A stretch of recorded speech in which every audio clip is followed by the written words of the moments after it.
Хөтөлбөр үргэлжилж байна. Аялал жуулчлалын салбарыг дэмжих хүрээнд 6% хүүтэй хөнгөлөлттэй зээл олгохоор шийдвэрлсэн. За эхнээсээ зээл авсан аж ахуйн нэгжүүдийн нэр илүү усан эдээж маргаан дагуулсан учраас хяналт шалгалтын ажил үргэлжилж байгаа юм. Энэ салбарт байгаа ажиллаж байгаа аж ахуйн нэгжүүдийн хувьд дээд тал нь 2 тэрбум төгрөгийн зээл авах хүсэлтэй байгаагаа илэрхийлжээ. За энэ сэдвээр эдийн засгийн болон сэтгүүлч уянга таамаглан мэдээлэх болно. Баярлалаа өрөөмөнд гүргээ за тэгэхээр Монгол улсын хувьд уулуурхаагаас гадна аялал жуулчлалын салбарыг хөгжүүлж экспортын орлогоо төрөлжүүлнэ гэж ярьдаг. За ингээд энэ хүрээнд энэ жил аялал жуулчлалын салбарыг дэмжих хөнгөлөлтөө зээл олгохоор болсон. За энэ зээл нь бол 6% хүүтэй үндсэн төлбөрөөс чөлөөлөх нөхцөл нь бол урт. За зээлийн хэмжээ нь болохоор 2 тэрбумаас 7 тэрбум төгрөг хүртэл олгох ийм үндсэн гол нөхцлүүдтэй. За ингээд зочд буудлын аялал жуулчлалын зохицолбор жуулчны бааз авцам дагах төр буудлах цэг үйлчлэгийн зохицолбор жуулчин тээврийн хэрэгсэл агаарын тээврийн хэрэгсэл гэх мэтчлэн эдгээр 6 салбарт бол энэ хөнгөлөлтөө зээлийг олохоор оруулж ирсэн. За гисэн идэж гисэн тухайн зээл бол ялчгүй энэ аялал жуулчлалын салбарт өгүүлэгдэж байсны тод жишээ болж за тухайн зээлийг олгох нийт санхүүжилт их үүсвэрийн хувьд бол 250 тэрбум төгрөг байгаа. Олгох зээлийн мөнгөн дүнгээс 9-өөс 10 дахин их хүсэлт ирж гисэн. Арилжааны банкудаар дамжаад олгоод эхэлчихсэн. Нийтдээ 18 аж ахуйн нэгж шалгарчихсан байгаа юм. Гэтэл эдгээр аж ахуйн нэгж дунд бол маргаан үүссэн. Ямар маргаан үүссэн бэ гэхээр зарим аж ахуйн нэгж нь бол яг энэ аялал жуулчлалын мэргэжлийн холбоо эсвэл Монголын аялал жуулчлалын холбоо гэх мэтчлэн эдгээр холбоодод бүртгэлгүй үйл ажиллагаа эрхэлж байгаа аж ахуйн нэгжүүд байна. За эсвэл өөр салбарын компаниуд энэ аялал жуулчлалын салбарын хөнгөлөлтөө зээлийг авахар жагсаж дугаарлаж за нэгсэндээ эхнээсээ зээлийг авч байна гэсэн ийм хардлага дагуулжээ. За манай хувьд бол манай жуулчны бааз бол ингээд Төв аймгийн Аргалан суманд байрладаг. Бид нар бол үйл ажиллагаа явуулаад 20 гаруй жил болцсон.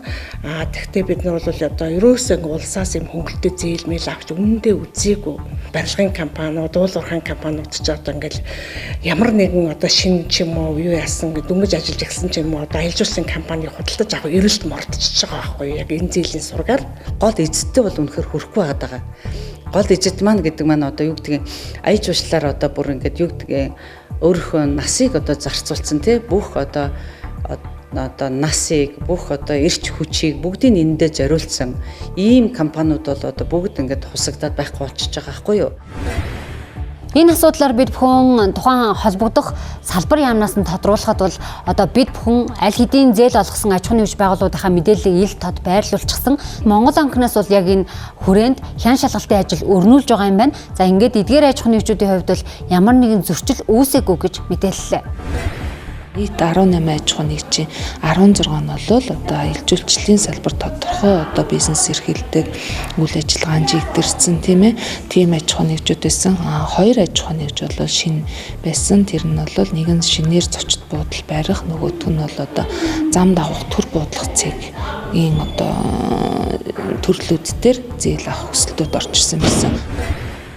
Хэдийгээр аялал жуулчлалын салбарт ийхүү олгож байгаа зээлтэй холбоотой хяналт шалгалтын ажил үргэлжилж байгаа хэдий ч гэсэн зээлийг төр хугацаанд зогсоочихсон. Засгийн газрын маргаашийн хуралдаанаар бол энэ зээлийг цаашид хэрхэх вэ гэдэг нь бол тодорхой болно гэж үзэж байна. 2.80 төгрөгийн зээл авах саналаа өгсөн аж ахуйн нэгж байгууллагуудын хувьд бол дийлэнх буюу 80 орчим хувь нь 2 хүртэл тэрбум төгрөгийн зээлэл бидэнд шаардлагатай гэж санал хүсэлттэй бол өгчихсэн байгаа юм.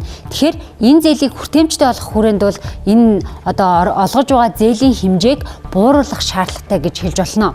Ингээд амралтын газар тур оператор компаниудын хувьд бол бас мөн хоорондоо нэгдээд энэ дэмжих аялал жуулчлалын салбарыг дэмжих зээлээс гадна мөн дээрээс нь тусгай хамгаалтын газар нутгийг эзэмших тухайн хугацааг сунгах илүү урт хугацаанд олгодог байх шаардлагатай гэж үзлээ. Жуулчны баазууд 10 гаруй жил үйл ажиллагаа 20 жил явуулж байгаа баазууд өнөөдөр газрынхаа гэрчлэгээ сунгуулах гад өгөхөөр тэр газрын гэрчлэгээ нь 5 жилээр сунгагдаж гарч ирдэг. Тэгээ энийгээ 5 жилээр сунгахтаа бараг 3-4 жил нь хойноос нь хөөцөлдөж явсаар агаад арай игээ сунгуулангууд дараа жил нь дахиад сонголт нь дуусчдаг. Тэгээ энийг бид нар 15 жилээр сунгуулъя гэсэн хүсэлт гаргаад 100 ангийн гар үсэх зурцсан явж байна. Тухайн хуулийн төслийн явц бол үргэлжилж байгаа гэдгийг бол албаныхан тайлбарлалаа.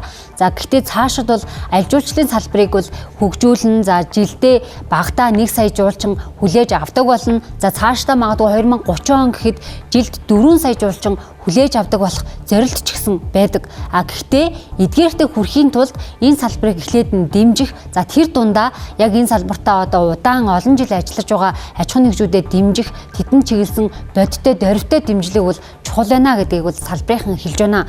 Аливаа шинэ засгийн газар, шинэ сайд томилогдлоо гэхэд энэ өмнөх одоо баталсан хөтөлбөр болоод за ойрын хугацааны бодлогуудаа бол яг энэ тууштай хэрэгжүүлэх нь зүйтэй гэдэг дээр саналаа илэрхийлж байсан юм а.